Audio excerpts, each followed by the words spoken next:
let's get to the big story I think everyone wants to talk about. It is the Chicago White Sox. They're the talk of baseball. I have been unbearable around the house these past couple days. True. Why? He's not Because lying. we just kicked the Cubs' ass in the Crosstown Classic. Jose Abreu went on a tear. And then Lucas Giolito threw the first no-hitter of the 2020 season. And I think this is a unique one for a couple reasons. We'll start with the no-hitter because obviously it's baseball history.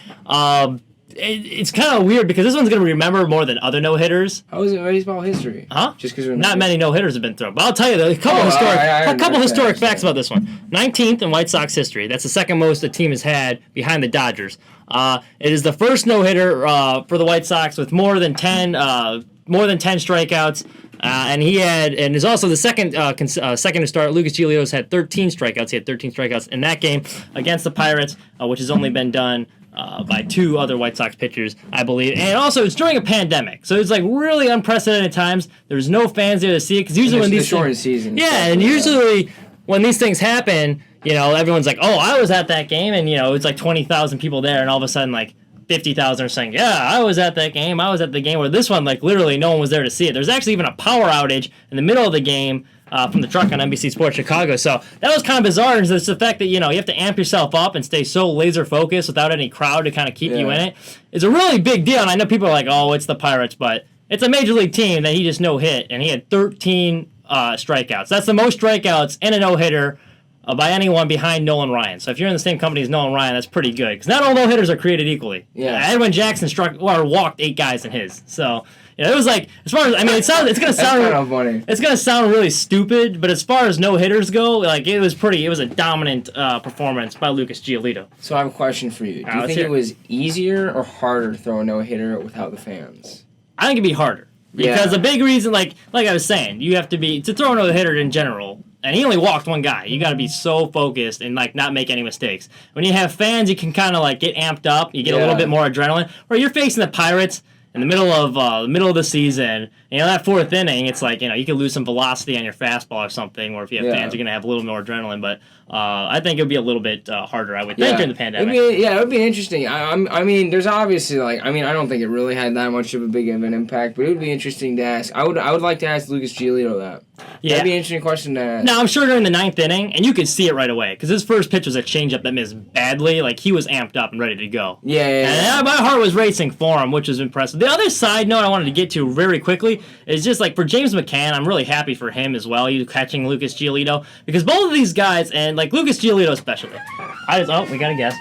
Oh, it's Kevin Long. Welcome to the podcast, I accepted your invite. Do you have hot takes? We're talking about Lucas Giolito. You have any hot takes on Lucas Giolito? Lucas Giolito, if he stays with the Mavericks, he's going to get an MVP in the next season. All right, who? Mavericks? That's wrong. He's on the White Sox. Wrong, Lucas. He just threw a no-hitter. He'll win. NBA Finals, who you got? Who's going to be there? Who's winning? Finals? OKC versus... I'm going to have to give it to the Heat. The Heat? Yeah. The Heat beat the Thunder? Yeah. All right, we'll call you back in the NBA. We'll call you back in the NBA segment. Give us 5 minutes. Anyway, so James McCann was catching him, and like Lucas Giolito had a horrible 2018 season. He was the worst pitcher in baseball. Then he turned himself into an ace, became an all-star. Along with him there for that ride, though, he was the worst pitcher in baseball. He had the worst ERA in the baseball. He had the 4th highest walk rate. He gave it the most earned runs. And he had like second most hit by pitches. Like he was terrible in 2018. Sox fans were calling him a bust, and then he comes back the next year, puts up like he has a 14-10 record, 3.41 ERA, All-Star, in the Cy Young conversation. So it was a complete overhaul. But along with him was James McCann, who also made his first All-Star game appearance after being released by the Tigers. Tigers wanted nothing to do with him. He was horrible with the Tigers. Comes to Chicago, kind of reinvents himself along with Lucas Giolito. And I heard a quote that at the All-Star game, him and Gio were talking because like they share this like connection and they know it. But, like, yeah, nothing's gonna top this. And then like last night in the locker room, they're like, yeah, I think this just topped that because like for a catcher, it's every catcher's dream to catch it. So that was kind of a cool aspect for it too.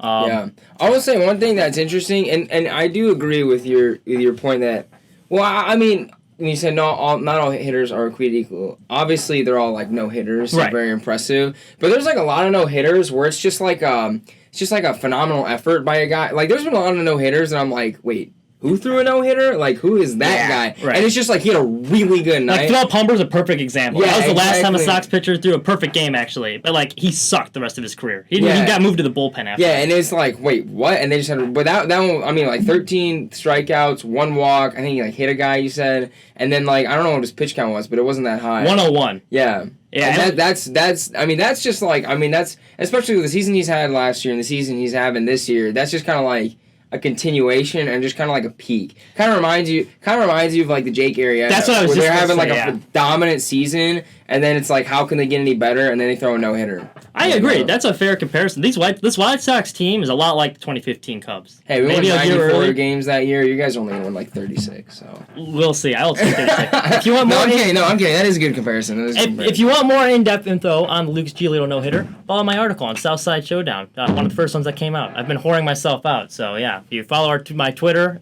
you can get some articles on the White Sox. Yeah, the new